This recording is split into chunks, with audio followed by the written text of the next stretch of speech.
Hey folks, welcome to the Fives channel. Today we're going to be having a little look back at the Midlands competition. It took place at Repton School and I've got some awesome video from it and some thoughts about how some of those games went. I'm not really sure what format these videos are going to end up taking, but if you have any inputs or any ideas, then please do leave some comments. I would love to know what sort of things you're looking for, what you'd like to see more of, what you enjoyed from this video, what you hated from this video, anything along those lines. Any sort of feedback is really helpful right at the moment. We've got a few more tournaments coming up later in the year. We've got the Londons, and then the Northerns, along with a whole bunch of the various school teacher pairings. Got Div 1 games, we've got the EFA tournament, there's so much going on, and I'm really excited to try and bring some of that to you and hopefully introduce some of you to the game of fives. So this video is really about the Midlands Fives tournament. It took place at the end of October over at Repton School, where I run the club there with the help of Karen Hurd and a number of other fantastic players. The Midlands Fives tournament is a relatively friendly competition. The very top pairs from Div 1 Fives are often gently dissuaded from taking part so that there isn't just an absolute annihilation by the very top pairs. But the standard is still quite high for the main tournaments. The festival competition is a much more light-hearted and friendly affair, but basically the goal is to start the season off well, maybe clear up some of the cobwebs, and just basically have a really good time. So the tournament tends to take place over a couple of days, with a group stage on Saturday sorting the top pairs into the finals, or the lower place qualifiers along with any additional entrants move into a festival competition on the Sunday. I entered back in 2021 with my partner from this year, and unfortunately we came up short in the final and I injured my shoulder quite badly in that final, which stopped me playing for a little while. Last year I was unable to compete as we were out shooting a wedding in Kenya, but this year I made a deliberate choice to try and keep my calendar free so that I can try and take part in as many of these competitions as possible. Fortunately, my partner from back in 2021 when we made the final was happy to pair up with me again, so I got to join Charles Plummer on court, who is an exceptional player, really incredible, almost indecipherably ambidextrous. The guy can play incredible shots to both the left and right hand. His volley return on the front step is frankly disgusting. You can smash the ball as hard as you like at him and it just seems to go back up. It really should be outlawed. Ordinarily, such a strong player would probably be dissuaded from the tournament, but I think because he hadn't had many major titles prior to this, he was allowed to take part, but realistically the main reason he was allowed to take part is because he was playing with me. So the tournament on Saturday started off relatively amenably at around 11 o'clock, which gave time for various adult and school pairings to arrive. We had some groups up from Ipswich, up from Olavs, lots of old school pairings, quite a few players up from London.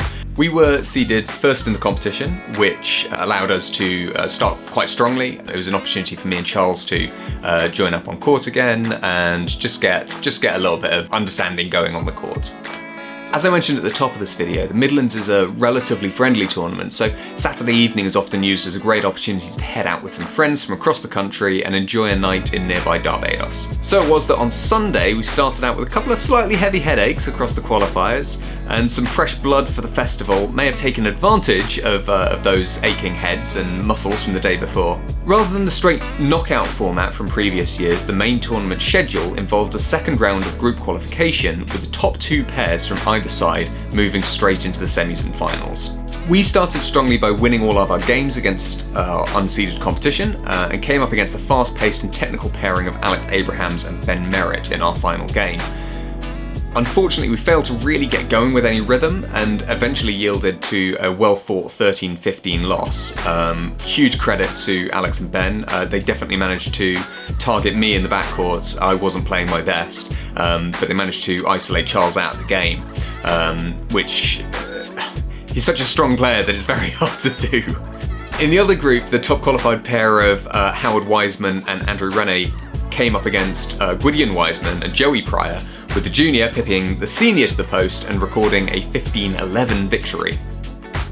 This set us up with a 3-game semi-final against the powerful pair of Gwydion and Joey, while Howard and Andrew took on Alex and Ben, who had beaten us in the group. Both games were played side by side, and we capitulated to a first game loss of 12-6. After a brief break for drinks and food, we headed back onto court and fought hard, clearing up our sloppy mistakes from game 1 and returning significantly more cuts to get ourselves into the point-scoring rallies. When it came down to the tight points, we came through with winning shots and won game 2 and 3 12-7 and 13-11 to move into the final. On the other side of the semi-final, Howard and Andrew somehow performed some stunning heroics after losing their first game in a tight 11-13, and came back in the second and third games to record fairly convincing victories of 12-5 and 12-6 against the pair who had just beaten us earlier in the day. That knowledge ringing in our ears, we prepared for the final match of the tournament. 3 sets that determined the 2023 trophy holders. Would it go to the wily pair of Wiseman and Rennie, or us, the 2021 runners-up, Plummer and Cameron Blackie? I struggle a lot in fast-paced games where the ball is whipping around the court, so our game against Alex and Ben in the groups had been a bit of a nightmare. Howard, on the other hand, is a bit of a technical master and capable of slowing down or speeding up play with deft volleys and unconventional shots to tricky areas of the court. But because the pace of the game wasn't quite as fast, I felt I was more capable of getting involved and playing my sort of game as opposed to theirs.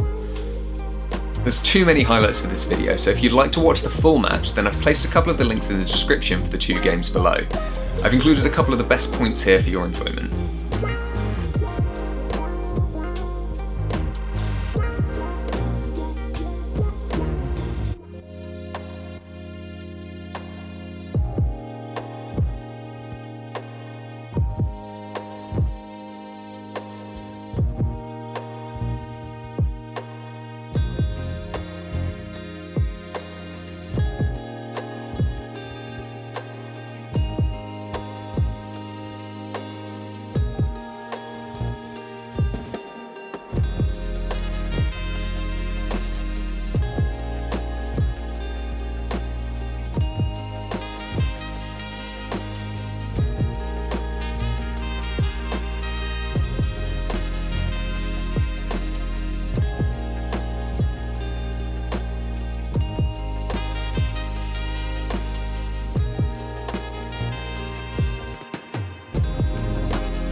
After some fantastic fives and an incredible day, I'm happy to report that we squeaked out a victory in 2 games, 12-9 and 12-8, and I picked up my first ever tournament silverware.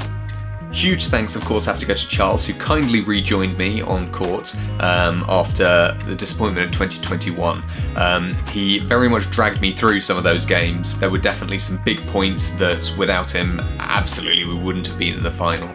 On the festival side of things, we had some really strong showing from Repton and Derby Moor club members, who are regular Repton Wednesday night players. Stuart Kirby and Brian Kirk made it out of their group before losing against tough competition in the semis, while Repton school coach Karen Hurd narrowly lost with her partner Bree, who is one of the current sixth formers at the school. The final was a brutal endurance fest, with the Olavian pair of Rishi and Aryan winning it against Dan Ingram and Sam Cook over 3 games, 11-12, 12-10 and 12-10. I just want to wish a huge congratulations to everyone that took part in the competition over the weekend. It's fantastic seeing you all, fantastic start to the season, and I look forward to meeting and greeting a whole bunch of you again at the upcoming tournaments for the rest of the year. The final thing to say is that there are a set of images from the day. There is also a link for that down below. And a final reminder to please like and subscribe. Let me know what you liked about this video or disliked about it. Just give me some feedback in the comments below. Super helpful, and lets me know which sort of direction you'd like to see me take this channel.